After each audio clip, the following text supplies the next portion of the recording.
ಶಿರಸಿಯಲ್ಲಿ ಮಕ್ಕಳಿಗೆ ಕುಡಿಯೋ ನೀರಿಲ್ಲ ಅಂತ ಅಂಗನವಾಡಿ ಕಾರ್ಯಕರ್ತೆ ಗೌರಿ ಅವರು ಬಾವಿಯನ್ನ ತೋಡ್ತಾ ಇದ್ರು. ಅದಕ್ಕೆ ತಹಶೀಲ್ದಾರ್ ಅಡ್ಡಿಪಡಿಸಿ ಅದನ್ನ ಸ್ಟಾಪ್ ಮಾಡಿಸಿದ್ರು. ಇದೀಗ ಸಂಸದ ಅನಂತಕುಮಾರ್ ಹೆಗಡೆ ಸ್ಥಳಕ್ಕೆ ಭೇಟಿ ಕೊಟ್ಟು ಅನುಮತಿಯನ್ನ ಕೊಡಿಸಿದ್ದಾರೆ.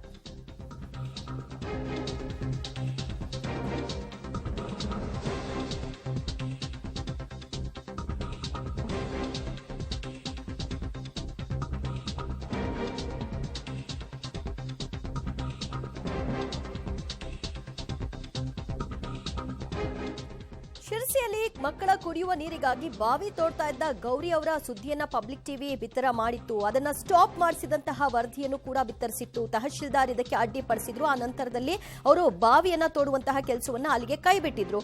ನಂತರ ಅವರು ಪ್ರತಿಭಟನೆಯನ್ನು ಕೂಡ ಮುಂದುವರೆಸಿದ್ರು. ಅಂಗನವಾಡಿ ಕಾರ್ಯಕರ್ತೆ ಗೌರಿ ಇದೀಗ ಏಕಾಂಗಿಯಾಗಿ ಬಾವಿ ತೋಡ್ತಾ ಇದ್ದಂತಹ ಸ್ಥಳಕ್ಕೆ ಸಂಸದ ಅನಂತಕುಮಾರ್ ಹೆಗಡೆ ಅವರು ಭೇಟಿ ಕೊಟ್ಟರು.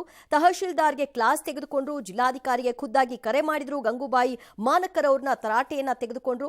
ಬಾವಿ ತೋಡಲು ಅನುಮತಿ ಕೊಡುವಂತೆ ಅವರು ಅಲ್ಲಿ ಆಗ್ರಹಿಸಿದ್ರು. ಇಷ್ಟೆಲ್ಲಾ ಮಾತುಕತೆಯ ನಂತರದಲ್ಲಿ ಇದೀಗ ಬಾವಿ ತೋಡೋದಕ್ಕೆ ಅನುಮತಿಯನ್ನ ಕಲ್ಪಿಸಿಕೊಡಲಾಗಿದೆ. ಬಾವಿ ತೋಡಲು ಅನುಮತಿ ಕೊಟ್ಟ ಹಿನ್ನೆಲೆಯಲ್ಲಿ ಪ್ರತಿಭಟನೆಯನ್ನ ಗೌರಿ ಅವರು ವಾಪಸ್ ಪಡ್ಕೊಂಡಿದ್ದಾರೆ.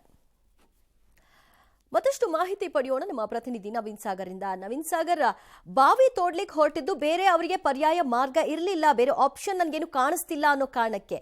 ಬಟ್ ಈಗ ಅದಲ್ಲದೆ ಬೇರೆ ವ್ಯವಸ್ಥೆಯನ್ನ ಮಾಡ್ಕೊಡ್ಲಿಕ್ಕೆ, ನೀರಿಗೆ ಮಕ್ಕಳಿಗೆ ಏನು ಸಮಸ್ಯೆ ಆಗದೆ ಇರೋ ವ್ಯವಸ್ಥೆಯನ್ನ ಮಾಡ್ಕೊಡ್ಲಿಕ್ಕೆ ಖುದ್ದು ಸಂಸದರು ಯಾಕೆ ಮನಸ್ಸು ಮಾಡಲಿಲ್ಲ? ಬಾವಿ ತೋಡಕ್ಕೆ ಯಾಕೆ ಪರ್ಮಿಷನ್ ಕೊಡಿಸಿದ್ರು? ಖಂಡಿತ ಇದು ದುರಂತನೇ ಹೇಳಬೇಕು. ಯಾಕಂತಂದರೆ ಅವರ ಕ್ಷೇತ್ರದಲ್ಲಿಯೇ ಇವತ್ತು ಈ ರೀತಿಯ ಒಂದು ಸಮಸ್ಯೆ ಉದ್ಭವ ಆಗಿದೆ ಅಂತಂದರೆ ಪ್ರಶ್ನೆ ಮಾಡುವಂಥದ್ದು. ಯಾಕಂತಂದರೆ ಆ ಅಂಗನವಾಡಿಯಲ್ಲಿ ಕಳೆದ 2 ವರ್ಷದಿಂದ ಕುಡಿಯುವ ನೀರಿನ ಸಮಸ್ಯೆ ಇದೆ. ಅಲ್ಲಿ ಜನರಿಗೂ ಸಮಸ್ಯೆ ಇದೆ. ಅಂಗನವಾಡಿಯಲ್ಲಿ ಮಕ್ಕಳಿಗೆ ಕುಡಿಯುವ ಶುದ್ಧ ನೀರು ಬರ್ತಾ ಇಲ್ಲ. ಸಂಸದರು ಮನಸ್ಸು ಮಾಡಿದರೆ ಆ ಬಾವಿಗೆ ಅವರು ಬಾವಿಯನ್ನು ತೋರಿಸಲಿಕ್ಕೆ ಮಹಿಳಾ ಮತ್ತು ಮಕ್ಕಳ ಕಲ್ಯಾಣ ಇಲಾಖೆಗೆ ಸೂಚನೆ ನೀಡಬಹುದಿತ್ತು. ಫಂಡನ್ನು ಕೂಡ ಬಿಡುಗಡೆ ಮಾಡಬಹುದಿತ್ತು.